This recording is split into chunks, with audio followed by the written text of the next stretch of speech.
Nansi inkinga bafowethu esibhekene nayo mayelana nabantu besifazane nje balesi sikhathi samanje. Uyazi lento lena impela nje ayiphumi emlonyeni yabo, balokhu beyikhulumile nje, belokhu bewathukile nje amadoda, bewathukile ukuthi awancengi amadoda manje. Balokhu bewathukile nje, belokhu bechazile ukuthi hawu ayisekho indaba la madoda manje, awancengi angama-princess.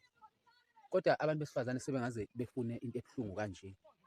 Kubuhlungu bafethu ukuncenga, yazi ngiye ngize ngisho ngithi mina yazi ukuze ubone ngempela ukuthi kubuhlungu kanjani ukuncenga, awukwenze wena nje wena ofuna ukuncengwa, ukwenze nje usuku olulodwa ubone ukuthi ungaliqeda nosuku ukwenza, noma ungaliqeda yini i-hour noma u-30 minutes ukwenza. Leya nto leyana ibuhlungu, leya nto leyana ukuncenga.